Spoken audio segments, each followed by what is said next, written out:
Hello viewers, I'm your host Shivangi Mishra with another episode of South Asia Focus. Let's begin the show with growing bilateral ties between India and the United States. Indian Defence Minister Rajnath Singh and Foreign Minister Dr. S. Jaishankar held the fifth 2+2 ministerial dialogue with their American counterparts, stressing the need to further strengthen their friendship to be able to deal with urgent global geopolitical challenges. We have a report.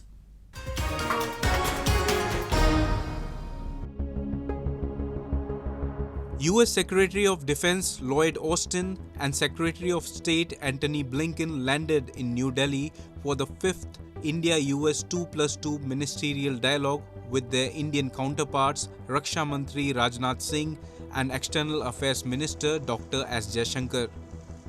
The dialogue occurred at an important juncture when the world is facing Russia-Ukraine and Israel-Hamas war. Raksha Mantri Rajnath Singh said the India-US bilateral relationship has seen a growing convergence of strategic interests and enhanced defense, security and intelligence cooperation. On the other hand, India's External Affairs Minister Dr. S. Jaishankar called the dialogue as an opportunity to advance the vision of Prime Minister Narendra Modi and US President Joe Biden. He said building a forward-looking partnership with both the countries construct a shared global agenda. In the 2+2, we will undertake, as we have done before, a comprehensive overview of cross-cutting strategic defense and security ties, technology and supply chain collaborations, and people-to-people exchanges. Our meeting takes place even as we make rapid strides in all aspects of our bilateral agenda. Our trade is today in excess of $200 billion. FDI is rising in both directions. The 2+2 meeting also done overview of cross-cutting defense, strategic and security ties, technology and supply chain collaboration, and people-to-people exchanges. The bilateral trade between India and the United States has surpassed the $200 billion mark.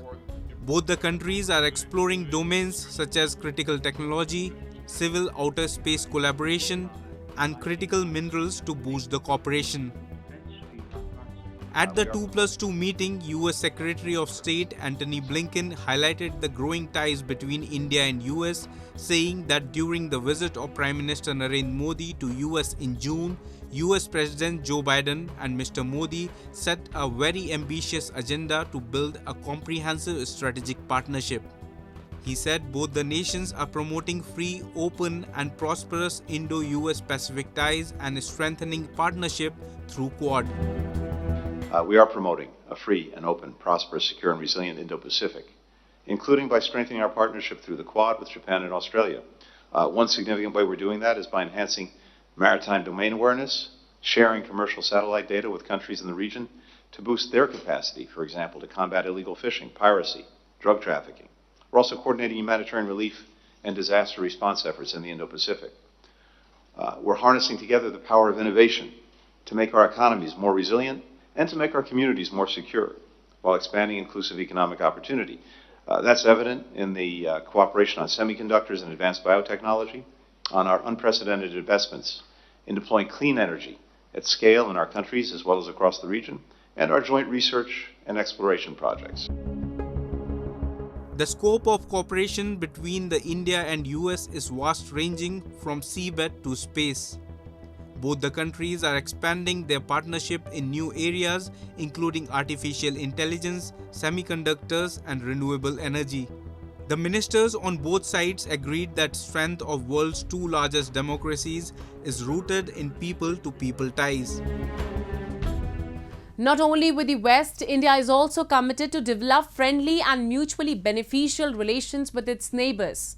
New Delhi's ties with Thimphu remains robust despite continuous pressure from Beijing.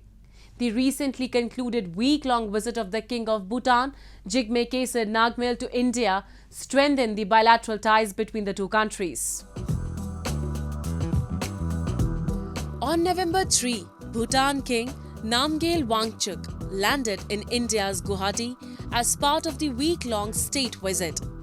Assam CM Himanta Biswa Sarma received the king, who was accompanied by his family members and senior officials.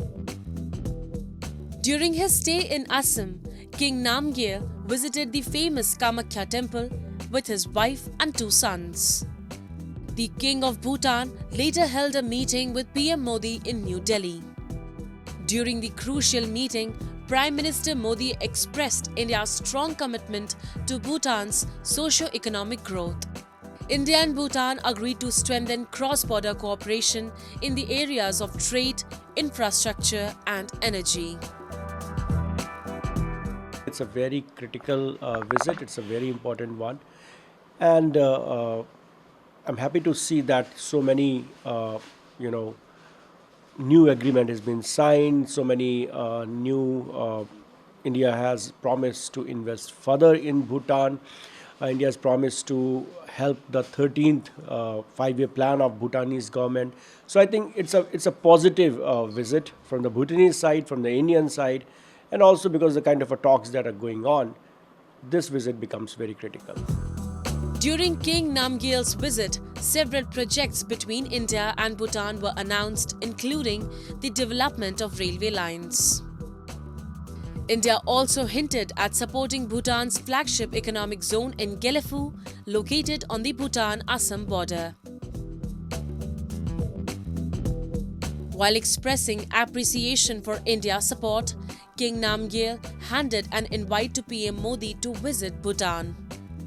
PM Modi accepted the invitation and the 2 sides announced steps to expand people-to-people ties. Both India and Bhutan share a unique and time-tested relationship characterized by mutual trust and understanding.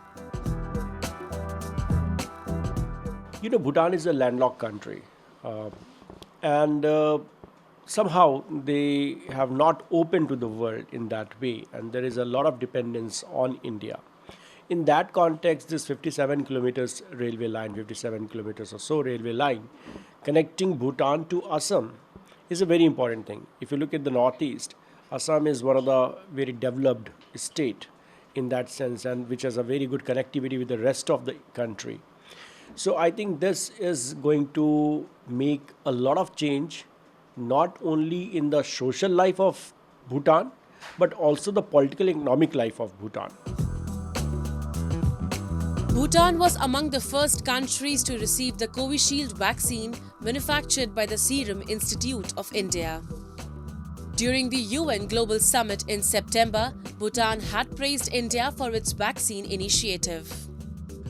Bhutan's Foreign Minister Tandi Dorji had called India's Vaccine Maitri program one of the biggest humanitarian initiatives undertaken by New Delhi. India also extends technical assistance and concessional loans to support development projects in partner countries. The Vaccine Maitri initiative, which was one of the biggest humanitarian initiatives undertaken by India, has provided COVID vaccines to nearly 100 countries around the world. The enduring partnership between Bhutan and India serves as a remarkable example of strong bilateral relations in the Global South. Rooted in shared values and historical ties, this partnership spans various sectors including trade, education, and development. Earlier in April this year, the Bhutan king had visited India and met President Draupadi Murmu, PM Modi, and External Affairs Minister S. Jaishankar. Discussions were held on establishing the first integrated checkpost along the India-Bhutan border.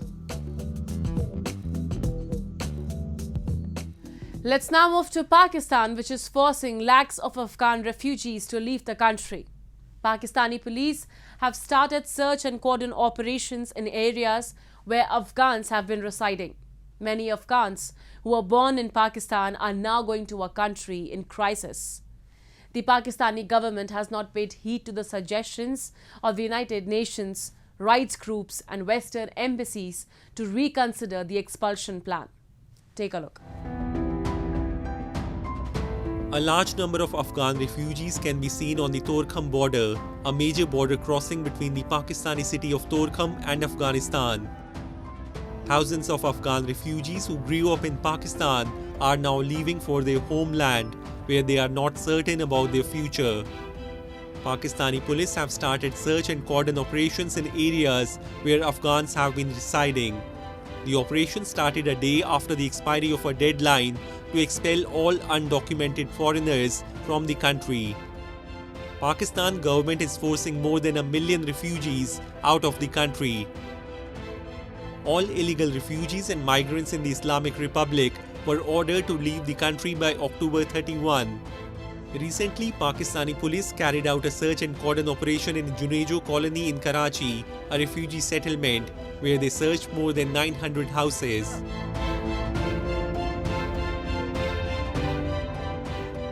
से ज़ायद घर थे जिनको आज search की गई है, जिसमें चादर और चार दीवारी का भी जो है वो ख्याल रखा गया है. हमारी लेडी पुलिस ऑफिसर्स और लेडी कांस्टेबल्स हमारी तमाम ऑपरेशन में साथ साथ थी. हर घर के अंदर वो खुद गई हैं, उन्होंने जाके एक एक घर की सर्च की है. तमाम कवाइफ जो हैं वो चेक किए गए हैं. जिनके पास BOR और ACC कार्ड थे, वैलिड ACC कार्ड थे, उनको छोड़ दिया गया है. और जिनके पास जो है वो कोई भी दस्तावेज़ात नहीं थी, जो वो साबित नहीं कर सके कि उनके पास कोई यहाँ पे कानूनी रहने का जवाज़ मौजूद है, उनको हिरासत में लिया गया है और हिरासत में लेके उनको यहाँ से होल्डिंग पॉइंट तक मुंतकिल कर दिया गया है. The Pakistani government has not paid heed to the suggestions of the United Nations, rights groups and Western embassies to reconsider the expulsion plan. Pakistan is saying Afghans had been involved in terror attacks and other crimes that undermine the security of the country. Pakistan says that among more than 4 million Afghans who are living in Pakistan, around 1.7 million are undocumented.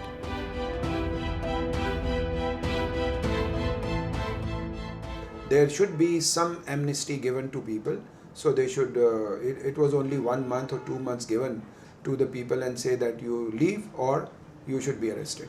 I think this is unfair. Unfair because you are not taking steps against those people who allowed them to enter into Pakistan. You know, in different border areas, the government officials are sitting, the security forces are sitting. So why they were allowing to come in, and who is responsible for all this millions of people who are in Pakistan from different countries? Pakistan's order has sent a shockwave of fear and panic among Afghans in Pakistan. Many Afghans who were born in Pakistan are now going to a country in crisis.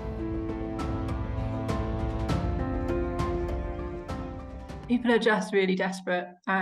So people feel like they had to move under duress, that they didn't want to leave their homes, and you know, they had a very difficult journey coming across, and like I said before, they have no idea what they are going to do now. So you know, really high levels of frustration and disappointment and hopelessness and despair coming from people. The Taliban government has issued a stern warning to Pakistan for its treatment of Afghan refugees amid a crackdown on undocumented migrants. The UN estimates that more than 200,000 Afghans have left Pakistan for Afghanistan since Islamabad announced its illegal foreigners repatriation plan.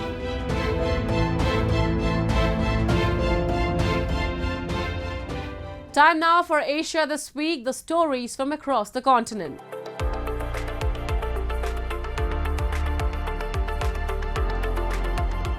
The Japan Motor Show was held after a 4-year hiatus which has been postponed due to the COVID-19 pandemic. This year it returns with a new name, Japan Mobility Show. Around 475 companies from robot, flying car and other industries participated in the grand event. The giant of motorbikes, Yamaha Motor, has expanded its display field. Yamaha Corporation, which makes musical instruments, collaborated. It is now symbolized two Yamaha, one passion. Yamaha Motor's CEO Yoshihiro Hidaka delivered a speech discussing the company's mission and vision. 行けなかったところに行けるようになる。会えなかった人に会えるようになる。この当たり前を取り戻そうとしている今、人はもっと幸せになれるというメッセージに込めた思いを私たちはより一層強く感じています。生きるを感じるヤマハツドキは人々の可能性を広げるためにモビリティの存在をさらに際立たせ、その機能を拡張していきたいと考えています。The field life concept was fixed by Yamaha Motor. This indicates that people become accustomed to both motorcycles and musical instruments through their everyday use. Electric bikes' prosperity against gasoline-powered bike was also introduced during the event. To achieve decarbonization, Yamaha showcased 4 buggies and a motorcycle that runs on hydrogen. Yamaha Motors' policy is product should be good companion of human being beyond just industrial product. On the industrial future development, Yamaha Motor contributes to enrich human beings' everyday life.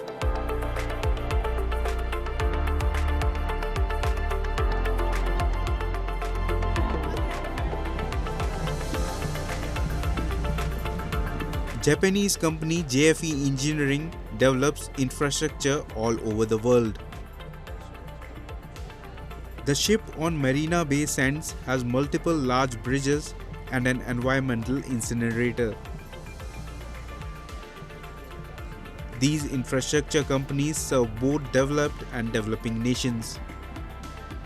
To accelerate worldwide business, JFE Engineering intends to employ foreign staff.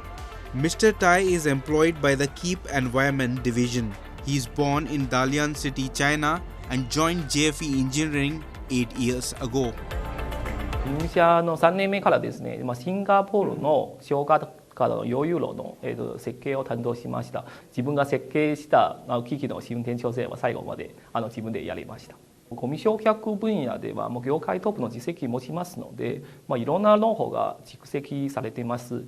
あと優秀な先輩や上司は多数いらっしゃいますので、業務上は何か困ったらすぐ相談できる環境なので、業務上はすごくやりやすいと思っていますね。Mr. Nguyen is employed with the Infrastructure Engineering Division. Vietnam is his birthplace and he joined JFE Engineering 6 years ago. Foreign employees respect JFE Engineering's seamless internal and external communication as well as the variety of work and life balance. JFE Engineering uses highly skilled foreign labor to expedite global business.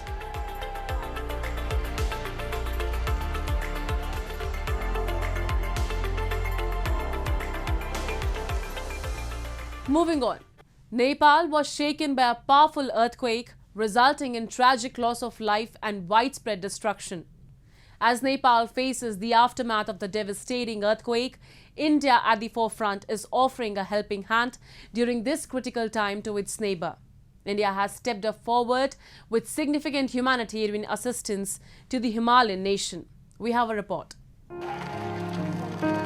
A massive earthquake of 6.4 magnitude jolted Nepal in the late hours of November 3.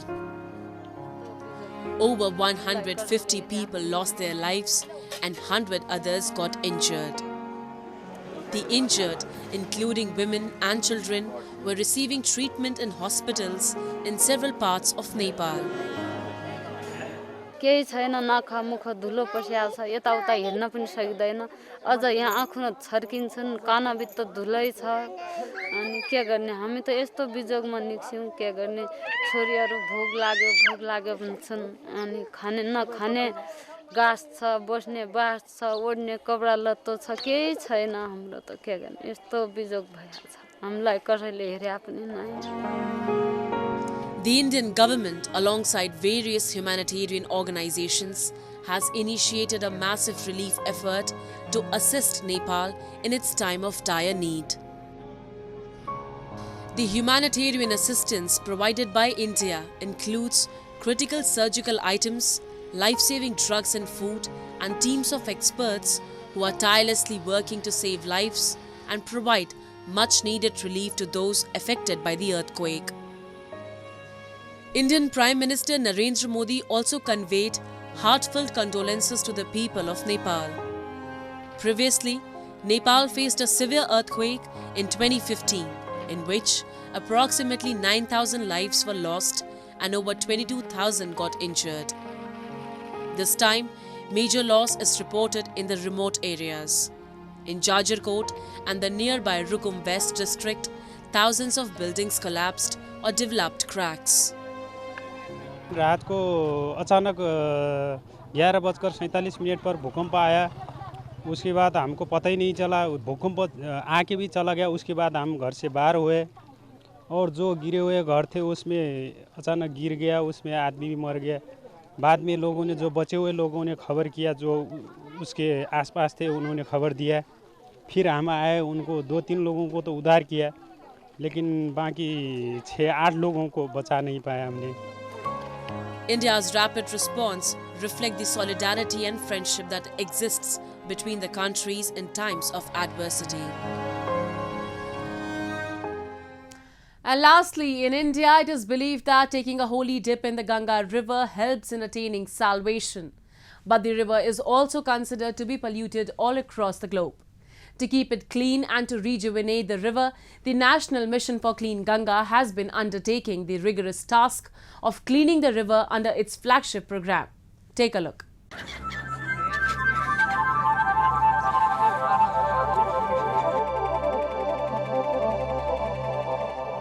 The river Ganga is one of the largest river systems in the world, stretching across northern India.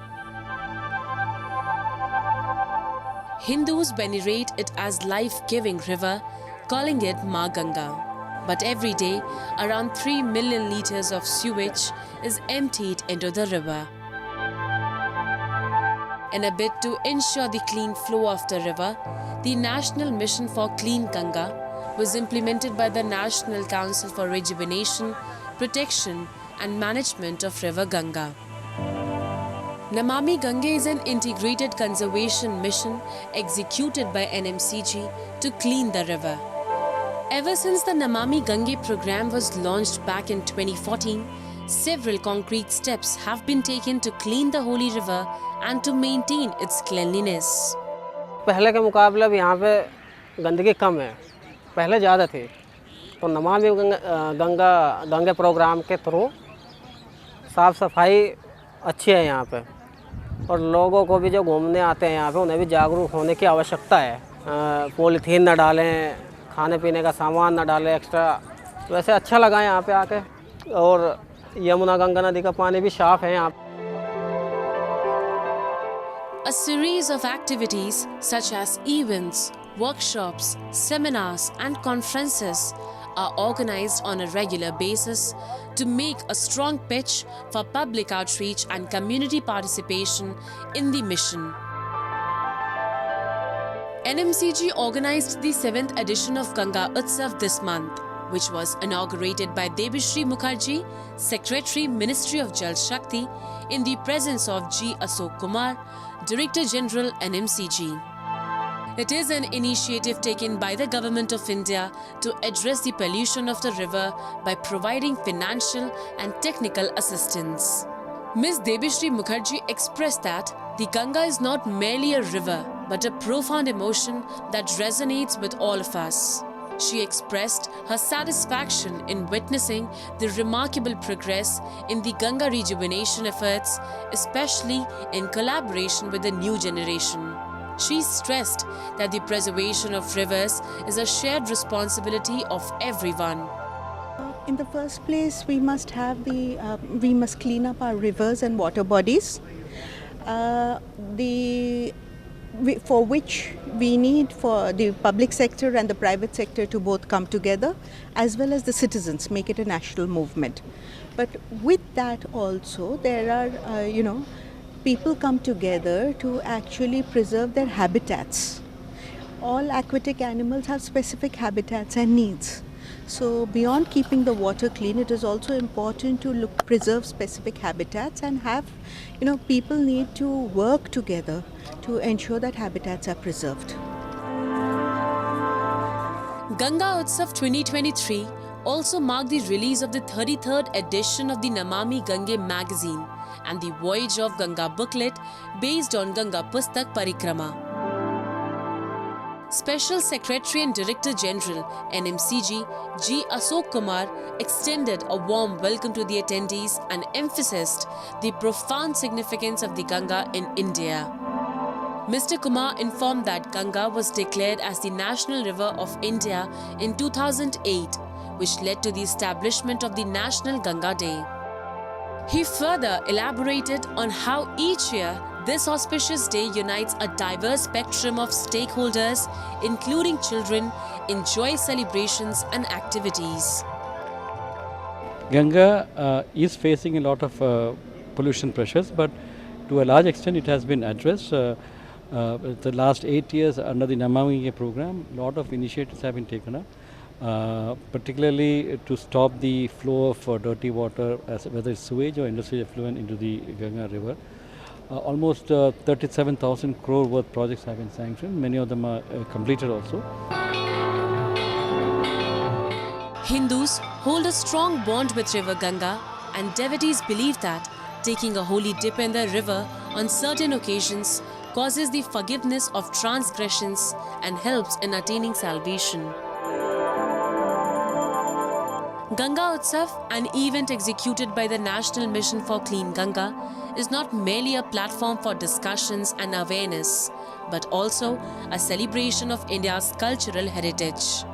The event encompasses an array of cultural delights, from music and dance to thought-provoking dialogues. It is a melange of diverse activities designed to nurture a deeper bond between people and rivers, fostering awareness about the vital task of river rejuvenation.